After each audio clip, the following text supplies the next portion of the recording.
यहाँ देखो, अब हम लोग को पढ़ना है रेशनल नंबर। क्या पढ़ना है? Rational number. इसका हिंदी क्या होता है? परिमेय संख्या। क्या होता है? परिमेय संख्या। अब रेशनल नंबर क्या होता है?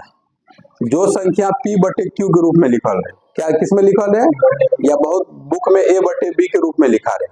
क्या होता है? जो संख्या किसके रूप में लिखा रहे? p बटे q के रूप में। और याद रखना है, p बटे q के रूप में लिखा लो, q बराबर 0 नहीं होना चाहिए। इसे हम लोग रेशनल नंबर कहते हैं। समझ में आ गया?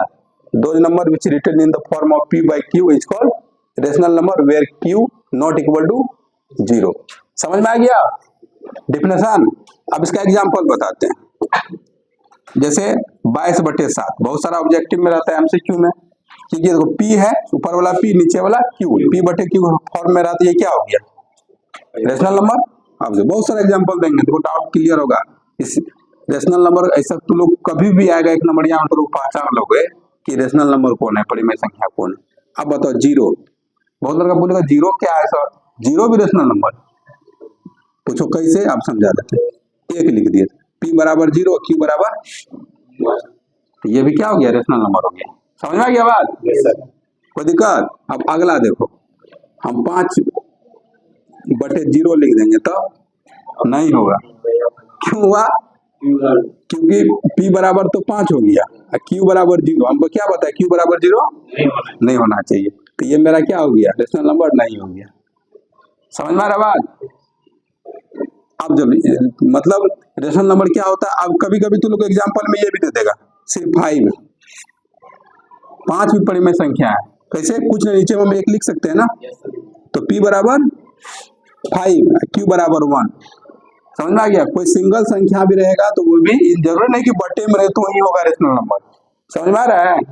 सिंगल भी रहेगा तो वो क्या होगा? रेशनल नंबर होगा, परिमेय संख्या होगा। अब इसी का उल्टा होता है अपरिमेय संख्या। क्या हो जाता है?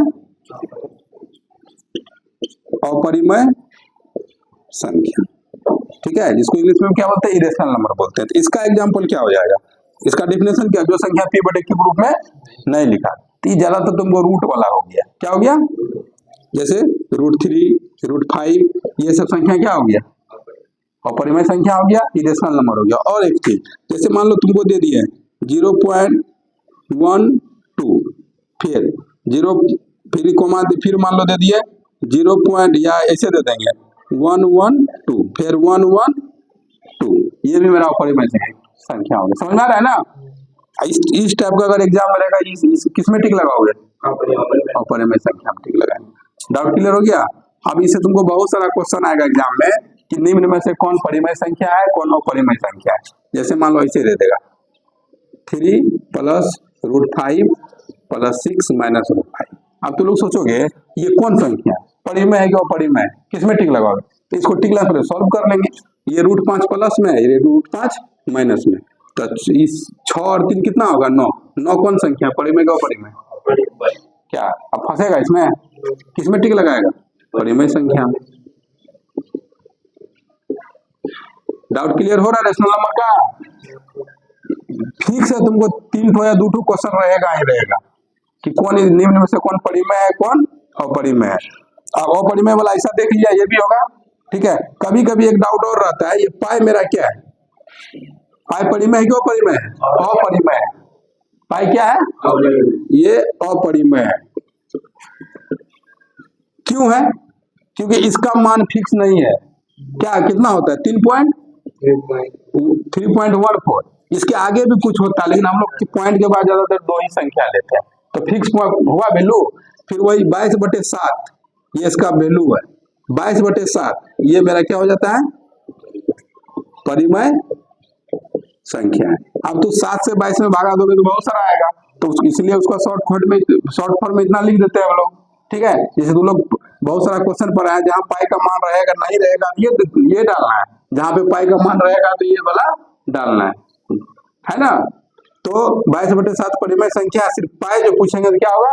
अपरिमेय संख्या होगा। तो परिमेय अपरिमेय का डाउट क्लियर हो गया।